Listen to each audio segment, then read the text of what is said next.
Hello, this is Father Foster, and this should be Western Civ 2, lecture number 8. We're going to pause on our talk about politics and big social things, do a little art and architecture in this lecture. Now, that means I can't film the way I was because that's a mirror image, and if you just look at my face, that's no big deal, but if I try to show you anything with, an image, it screws it up. So I hope you can hear me well. I am going to be showing you pictures on the computer screen and then in a book. But I want to talk about the history of art and architecture in the middle of the 20th century, from 1920 to 1960.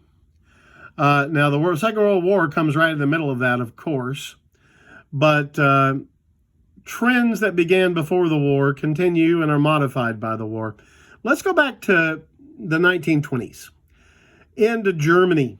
Germany really set the tone. Now, this is not Nazi Germany yet. Remember, Hitler comes to power in 1933. This is Weimar Germany, an incredibly creative, democratic period in Germany between World War I and World War II, but then the coming of power of Hitler in 1933. So in Weimar Germany, there was a lot of creativity. Much of it was centered on the Bauhaus. That's how you spell it right there. It means workshop in German. And it was a workshop for architects and artists to explore modern times and come up with modern solutions to life's problems. This is the Bauhaus, the second Bauhaus building that these architects built. And you can see in its bones the shape of half the buildings around us in every urban area in the world today. Just before this, public buildings were based on Greek and Roman models. They had columns and, they might be beautiful to some people's eyes, but they certainly didn't look modern. They were trying to evoke the past. And the Bauhaus, following the traditions of the American architect Frank Lloyd Wright, wanted their buildings to be simple and clean, with no unnecessary decoration just for the sake of decorating. And they wanted to have functionality as the number one thing and efficiency as the number two thing. So does it function well? Does it do what it's supposed to do? And is it efficient at doing those things? And what you see here, these crisp, clean lines, this becomes the veritable definition of modern architecture. Regularity, perfect right angles on everything.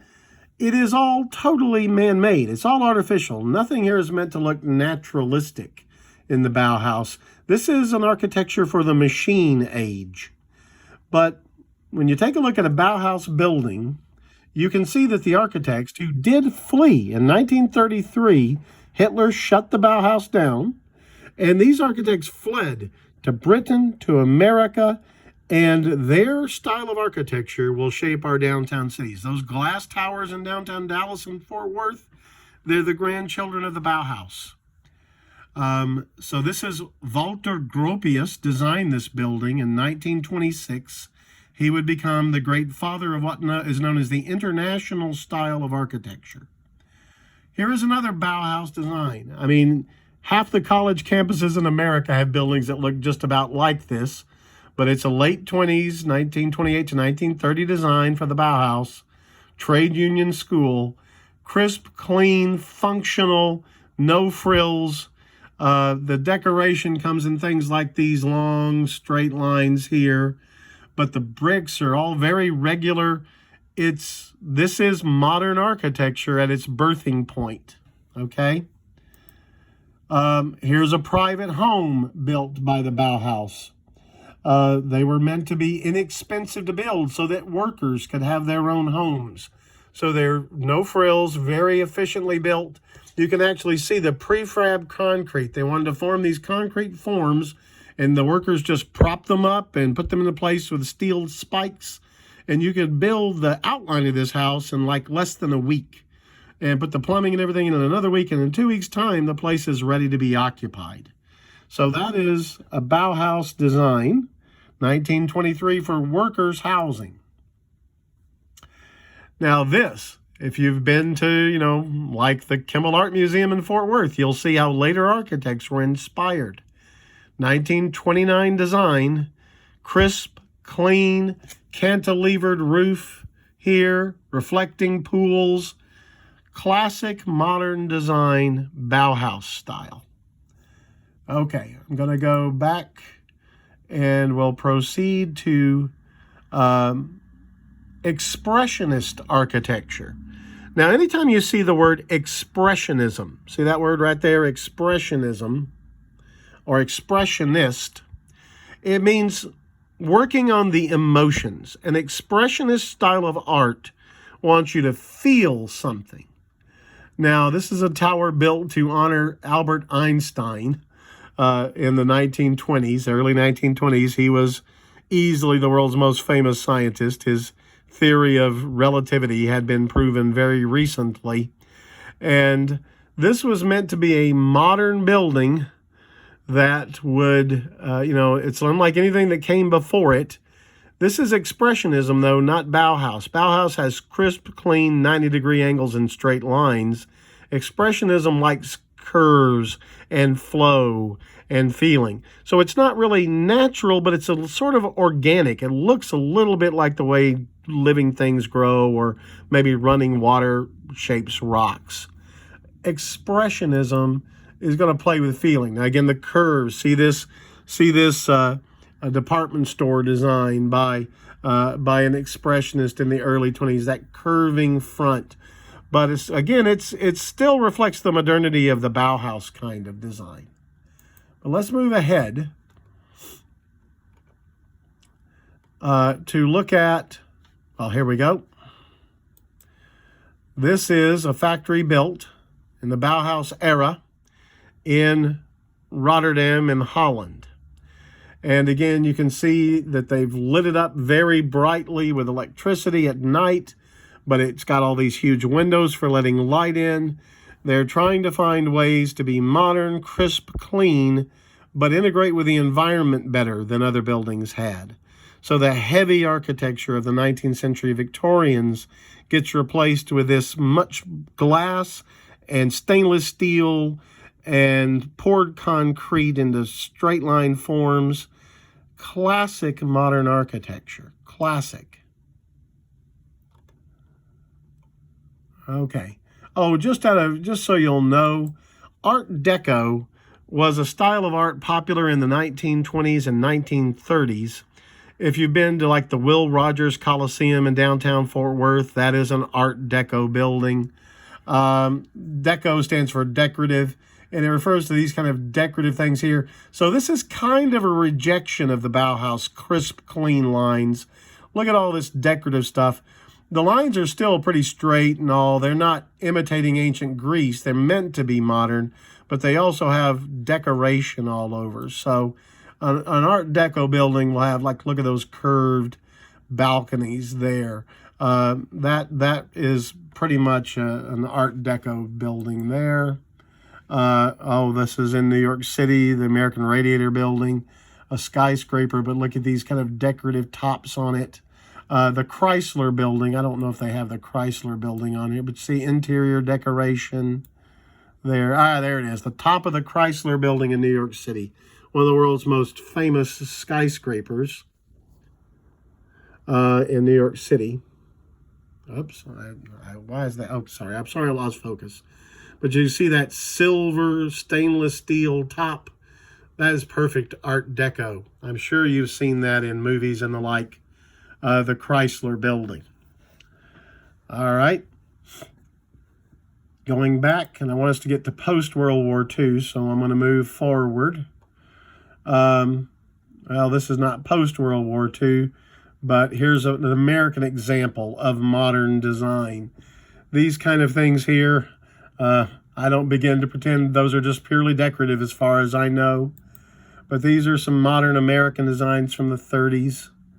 Again, looks, kind of expressionist. Oh, there's the Hoover Dam, the intakes for the Hoover Dam, built during the Great Depression as part of the New Deal. But you can see the sort of Art Deco design on those things. They didn't have to be that pretty, but they made them that way because they wanted this sense. Okay, and their buildings like this were built all over America by the WPA and the PWA during the New Deal in this Art Deco style. So let me get us into the post-World War II. I'm going to move ahead to post-World War II, and we'll talk about, there we go. So here is, okay, that's a perfect building to look at. This is a post-World War II building, a building of the 1950s. If you've been to New York City, you have probably been to the Guggenheim Museum of Modern Art. The Guggenheim Museum of Modern Art, designed by the greatest American architect of all time, Frank Lloyd Wright. You actually view the paintings and artworks as you spiral up that center part. It's all a ramp. There are no steps in the building. You're constantly walking up that ramp to the top when there is finally a staircase on the side you walk down. Now they have an elevator in there too. I think that may have been part of the original plan. But you spiral up constantly, just you don't move from room to room. You look at the walls on the curving spiral going up, getting bigger as you go up. This is playful, it's fun, but it's also crisp and clean. There's no decoration on this building at all. The building is the building itself. The beautiful thing is the shape of the building. There are no external decorations whatsoever at the Guggenheim. And in the inside, it's pretty plain too. That's Frank Lloyd Wright, finished in the late 1950s. Here's another Frank Lloyd Wright building built in the late 40s, right after World War II. And it's in Oklahoma. Sorry, that's in upstate New York, the Johnson Wax building. But that tower there, you've seen buildings, skyscrapers built in the last 50 years that are directly inspired by that Frank Lloyd Wright design from just after World War II. The Pan Am Building in New York City. The Pan Am Building in New York City by Walter Gropius, the Bauhaus designer in Germany, came to America and brought this glass tower. This is what's called the international style. The international style of architecture. Why call that? Because they thought that nationalism had caused World War II. And they wanted to erase national identity entirely from works of art and from architecture. This building is in New York City, but it could just as easily be in Berlin or Paris or Shanghai or Tokyo or Melbourne, Australia, right? There is nothing uniquely American about that building. You might think of the skyscraper as uniquely American. We did design them. The first ones were built by Americans, but the rest of the world picked it up. And by the 1950s, they're being built all over the world, and the international style was meant to foster world peace by having everybody live in the same kind of buildings. Glass curtain walls, stainless steel on the outside, steel frame construction on the inside, very efficient, very clean lines. That is classic design. Okay, we already saw that. So moving down. Okay, so you remember the Mies van der Rohe Pavilion. That was Mies van der Rohe, another great international style architect. That was in 1920s. This is after World War II in America. This is the Farnsworth House. That was a house for people to live in. But look, there are no opaque walls. You have to have the curtains drawn or everybody can see everything you do inside. The idea was to have no secrets. World War II, they thought had been caused by people having secrets and the like. So we're going to have people literally live in glass houses. This did not catch on. It's a beautiful piece of architecture, perhaps. I mean, I can certainly see its appeal. But this clean line, lots of glass plate windows, this would be the architectural style that kind of gets preserved in America. You might have called, I'm sure you've heard the expression, mid-century modern.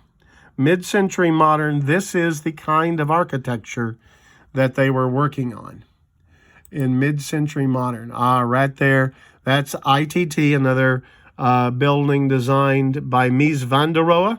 It is in the city of Chicago. The entire campus of ITT was designed by him in this international style. Crisp, clean lines, straight lines, plate glass, stainless steel, black, gray, white. International. Could be the same anywhere. And there's a Mies van der Rohe skyscraper, the Seagram Building in Manhattan in New York City. Again, these buildings are the grandfathers, the fathers of every office tower in downtown Dallas, right? Okay, so that's enough of architecture in the mid-20th century. Painting next time.